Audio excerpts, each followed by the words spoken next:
إن الحمد لله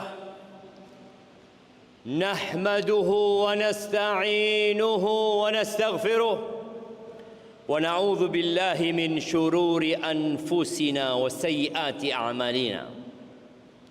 من يهد الله فلا مضل له ومن يضلل فلا هادي له، وأشهد أن لا إله إلا الله وحده لا شريك له، وأشهد أن محمدًا عبده ورسوله وحبيبه وخليله، صلوات ربي وسلامه وبركاته عليه وعلى آله وأصحابه أجمعين. أما بعد، فيا عباد الله، أوصيكم ونفسي بتقوى الله فقد فاز المتقون. Wahai hamba-hamba Allah, saya wasiatkan kepada diri saya sendiri dan kepada semua yang hadir di tempat ini agar senantiasa bertakwa kepada Allah Azza wa Jalla. Allah berfirman, Ya ayyuhalladzina amanu ittaqullaha haqqa tuqatih wa la tamutunna illa wa antum muslimun. Wahai orang-orang yang beriman. Panggilan ini khusus untuk hamba-hamba Allah yang beriman. Allah panggil mereka agar mereka semakin bersemangat menuju kepada Allah. Kalau kita membaca Al-Quran, ada panggilan Ya ayyuhan nas, wahai umat manusia. Ada panggilan Ya ayyuhal insan, wahai insan. Ada panggilan Ya ayyuhalladzina kafaru, orang-orang yang kafir. Panggilan untuk ahlul kitab, panggilan untuk orang-orang Yahudi. Dari semua panggilan itu yang paling banyak adalah panggilan buat orang-orang yang beriman. Ya ayyuhalladzina amanu. 89 kali Allah memanggil kita. Kapan kita mendengarkan panggilan Allah? Di ayat mana Allah memanggil kita? Maka bacalah Al-Quran.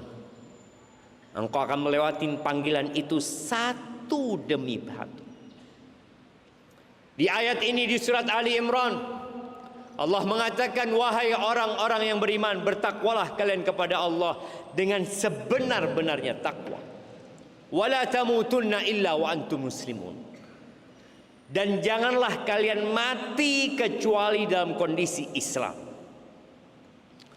Lahir Islam adalah karunia Allah, dan kebanyakan kita adalah orang-orang yang Islamnya keturunan.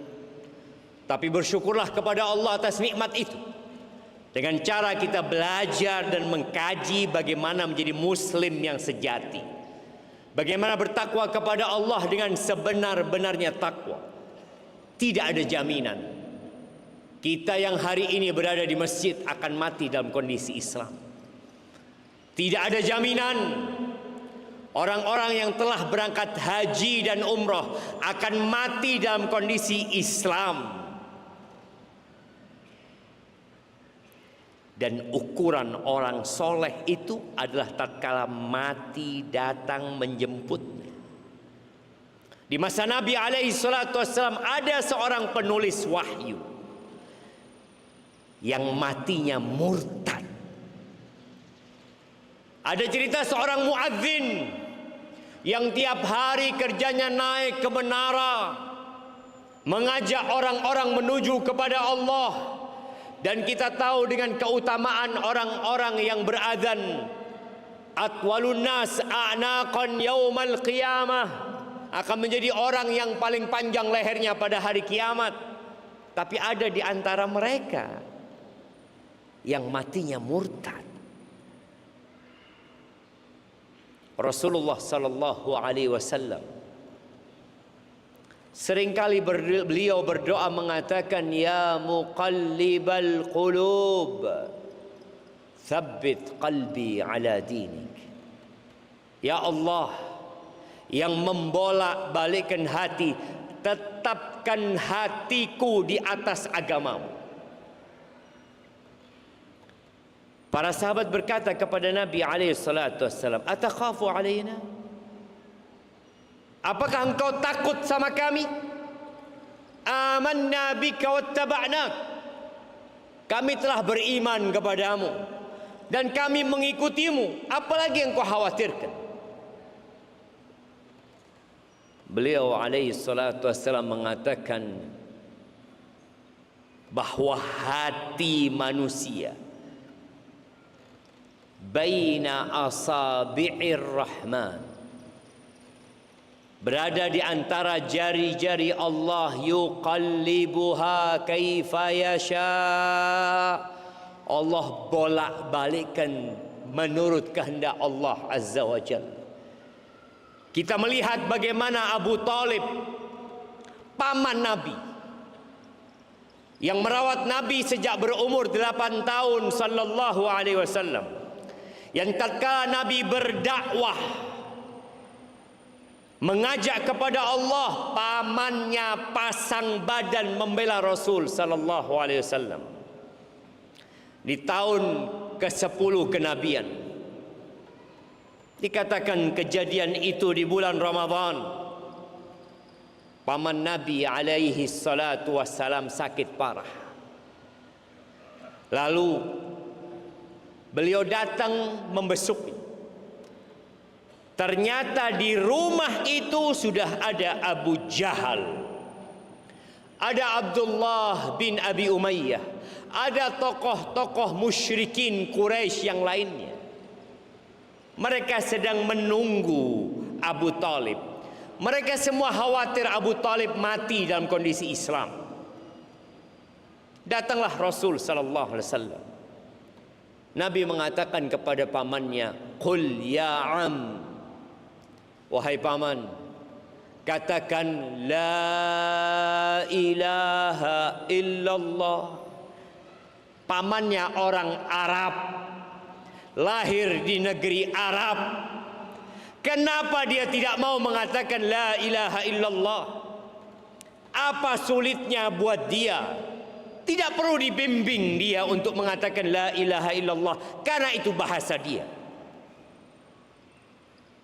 Nabi mengulangi dan mengatakan kepada pamannya, qul ya am la ilaha illallah. Katakan la ilaha illallah, kalimah, sebuah kalimat, satu kata yang dengannya aku akan membelamu pada hari kiamat. Apa kata Abu Jahal? Abu Jahal bersama Abdullah bin Abi Umayyah mengatakan, atarghabu an millati Abdul Muttalib? Apakah engkau tidak suka dengan ajaran Abdul Muttalib, dengan ajaran nenek moyangmu? Karena kita tahu bangsa Arab itu sangat membanggakan nenek moyangnya. Mereka senantiasa mengatakan bapakku, embahku, nenek moyangku. Maka bagaimana digelitik oleh Abu Jahal tentang kebanggaan dia dengan nenek moyangnya? Apakah engkau enggak suka dengan agamanya Abdul Muttalib? Bayangin, Abu Talib tahu bahwa keponakannya benar, tapi gara-gara sesuatu yang di hatinya, akhirnya dia mati tidak mengatakan la ilaha illallah. Lalu turun firman Allah mengatakan, innaka la tahdi man ahbabta walakinallaha yahdi man yasha wa huwa a'lamu bil muhtadin. Sesungguhnya engkau tidak akan dapat memberikan petunjuk kepada orang yang engkau cintai. Nabi Nuh tidak bisa memberikan petunjuk kepada istrinya, tidak pula kepada putranya. Ketika Nabi Nuh berada di atas kapal, Nabi Nuh melihat putranya yang disebutkan di beberapa tafsir namanya Kan'an. Nabi Nuh teriak, Wa nada Nuhun ibnahu wa kana fi ma'zili ya bunai. Agak jauh tempatnya. Ya bunai, wahai anakku, irkam ma'ana. Engkau naik sama kita. Jangan bergabung sama orang-orang kafir. Apa jawab anaknya? Nabi Nuh cinta sama anak, ingin anaknya selamat. Tapi sang anak mengatakan, sa'awi ila jabal ya'simuni minal ma. Aku akan mendaki ke gunung yang akan menyelamatkan aku dari air. Kata ayahnya, la asimal yaum min amrillah illa man rahim. Enggak ada, nak. Enggak ada yang selamat. Hari ini enggak ada yang selamat kecuali yang dirahmati Allah Azza wa Jalla. Datang ombak, tenggelam. Nabi Ibrahim cinta kepada bapaknya. Dia panggil bapaknya, ya abati, ya abati, ya abati, la ta'budi syaitan. Ayahku, jangan kau sembah syaitan, ayah. Apa kata sang ayah? La illam tantahi ya Ibrahim la arjumannak wahjurni maliya. Ibrahim, kalau engkau tidak berhenti mendakwain aku, gak berhenti ngasih tahu aku akan rajam engkau. Aku akan maki engkau, anaknya sendiri. Tinggalkan aku sudah. Apa kata Nabi Ibrahim? Sa'astaghfiru laka rabbi innahu kana bi hafiya. Ayahku, salamun alaik, semoga selamat kau ayah. Sa'astaghfiru laka rabbi, aku akan beristighfar, memohon ampun kepada Tuhanku untukku. Allah tu maha baik sama aku, ayah. Ayahnya pun mati dalam kondisi kafir. Innaka la tahdi man ahbabta, engkau tidak bisa memberikan hidayah kepada orang yang kau cintai. Walakin Allah yahdi man yasha, Allah memberikan hidayah kepada siapa yang Allah kehendaki. Kenapa Abu Talib enggak masuk Islam, Abu Sufyan masuk Islam? Kenapa itu terjadi? Kenapa Abu Lahab paman Nabi SAW, kenapa dia enggak dapat hidayah? Sedangkan putranya Abu Jahal dapat hidayah, Ikrimah bin Abu Jahal. Ahibati fillah, hidayah itu bukan milik kita. Hidayah itu milik Allah. Wa huwa a'lamu bil muhtadin. Allah lebih tahu siapa yang pantas mendapatkan hidayah. Kita ni yang sekarang dapat hidayah, bisa datang ke masjid, yang mungkin kita melihat ada orang-orang yang belum melangkahkan kakinya ke masjid. Ada orang-orang yang sulit untuk datang ke rumah Allah, maka doakan dia. Dan berdoalah untuk dirimu. Ketika engkau salat, engkau mengatakan, iyyaka na'budu wa iyyaka nasta'in. Hanya kepadamu kami beribadah dan hanya kepadamu kami meminta pertolongan. Pertolongan yang pertama diminta, ihdinas siratal mustaqim. Tunjukkan kepada kami jalan yang lurus. Kita baca waktu subuh tadi. Kita baca kemarin. Tiap hari kita baca. Karena memang nggak ada jaminan kita akan tetap mendapatkan hidayah. Dan dalam sebuah hadis qudsi, Allah Azza wa Jalla mengatakan, ya ibadi, wahai hamba-hambaku, kullukum dhalun illa man hadaitu. Semua kalian tersesat kecuali orang yang aku kasih hidayah. Fastahduni, minta sama aku hidayah kalian. Kata Allah Azza wa Jalla, ahdikum, pasti aku kasih hidayah. Oke Ustaz, kita tiap hari sudah baca ihdinas siratal mustaqim. Ingat, la yastajibullah du'aan min qalbin lahin ghafil. Allah tidak mengabulkan doa kalau sumbernya dari hati yang lalai, yang lengah. Kita udah biasa baca ihdinas siratal mustaqim, Seringkali kita membaca tanpa ada penghayatan dari hati kita.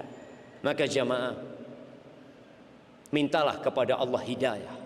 Yang kedua, untuk menjaga hidayah yang Allah berikan, selain kita memintanya, adalah dengan belajar. Dan pelajaran yang paling harus kita kaji adalah Al-Quran. Allah Azza wa Jalla mengatakan, Inna hadzal Quran yahdi lillati hiya aqwam. Ini Quran memberi petunjuk kepada jalan yang paling lurus. Bagaimana kita mau dapat hidayah? Kita jarang baca Quran. Ramadan aja kita hatam, sepanjang tahun kita tidak hatam. Maka tolong baca Qurannya dengan artinya. Yang ketiga, hati-hati memilih kawan. Karena ada kawan-kawan yang mengantarkan sohibnya ke neraka. Al-mar'u ala dini khalilih.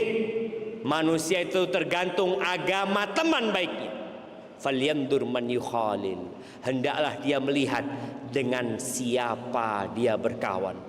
Aqulu qawli hadza wa astaghfirullah li wa lakum wa lisairil mu'minin wal mu'minat fastaghfiruh innahu huwal ghafurur rahim.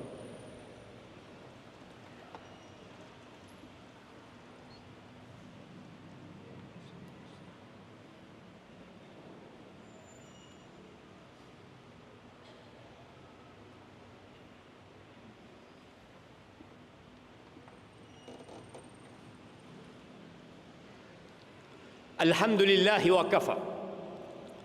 Wassalatu wassalamu ala nabiyil mustafa wa ala alihi wa ashabihi wa man iktafa, amma ba'd.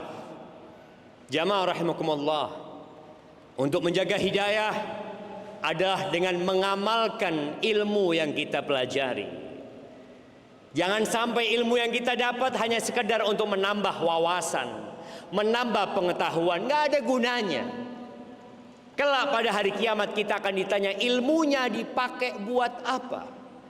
Dan Allah mengatakan, walau annahum fa'alu ma yu'adzuna bihi lakana khairan lahum wa ashadda tathbita wa lahadainahum siratan mustaqima wa la'atainahum min ladunna ajran 'azima wa lahadainahum siratan mustaqima. Andai kata orang-orang itu melaksanakan, mengamalkan wasiat yang disampaikan kepada mereka, kita niscaya akan berikan keteguhan kepada mereka. Dan Allah akan berikan pahala dan berikan hidayah kepada jalan yang lurus buat mereka. Diamalkan. Dan di antara yang harus kita jaga dan mengamalkannya adalah sholat berjamaah di masjid, bukan hanya Jumatan. Kata Abdullah bin Mas'ud radhiyallahu taala anhu, man ahabba aw man arada an yalqa Allah ghadan musliman falyuhafid ala haula'i salawat haitsu yunada bihin. Barang siapa yang ingin mati husnul khotimah, yang ingin berjumpa dengan Allah dalam kondisi Islam, seperti wasiat Allah, wala tamutunna illa wa antum muslimun, hendaklah mereka menjaga salat 5 waktu di tempat-tempat dikumandangkannya azan, tempat-tempat dipanggilnya. Innallaha syara'a li nabiyikum sunanal huda wa innahunna min sunanil huda. Sesungguhnya Allah telah mensyariatkan untuk nabi kalian sunnah-sunnah petunjuk, jalan-jalan hidayah, dan sholat berjamaah di masjid 5 waktu termasuk sunnah-sunnah petunjuk. Walau annakum sallaitum fi buyutikum, kalau kalian sholatnya di rumah kalian.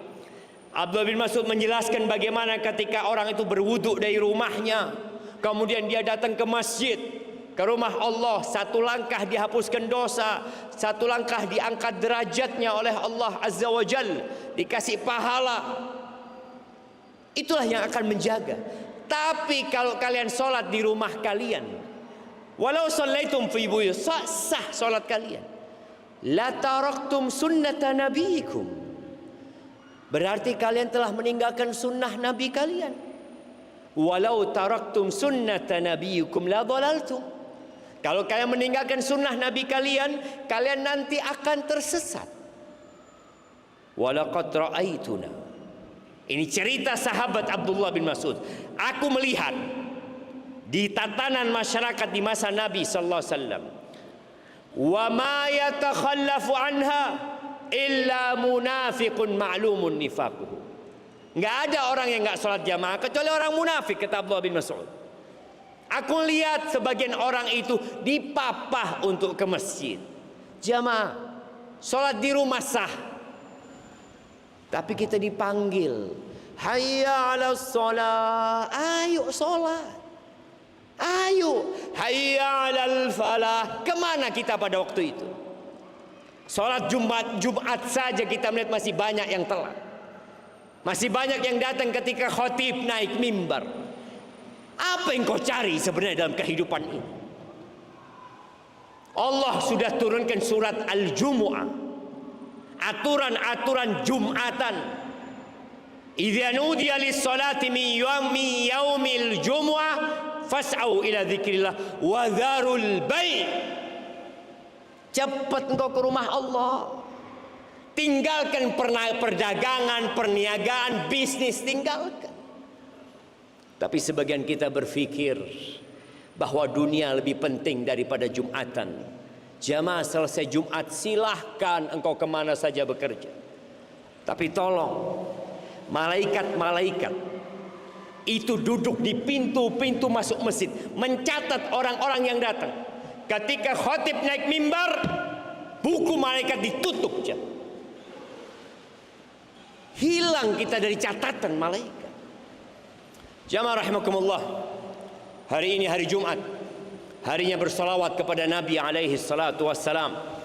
Innallaha wa malaikatahu yusalluna 'alan nabi ya ayyuhalladzina amanu sallu 'alaihi wa sallimu taslima. Allahumma salli wa sallim وزد وبارك وأنعم على عبدك ورسولك سيدنا ومولانا محمد وعلى آله وأصحابه أجمعين. اللهم اغفر للمؤمنين والمؤمنات والمسلمين والمسلمات الأحياء منهم والأموات إنك سميع قريب مجيب الدعوات. اللهم منزل الكتاب مجري السحاب هازم الأحزاب اهزم أعداءك أعداء الدين يا رب العالمين. اللهم أصلح ولي أمرنا وولاة أمور المسلمين. ربنا لا تزغ قلوبنا بعد إذ هديتنا وهب لنا من لدنك رحمة إنك أنت الوهاب. ربنا آتنا في الدنيا حسنة وفي الآخرة حسنة وقنا عذاب النار. وسبحان ربك رب العزة عما يصفون وسلام على المرسلين والحمد لله رب العالمين.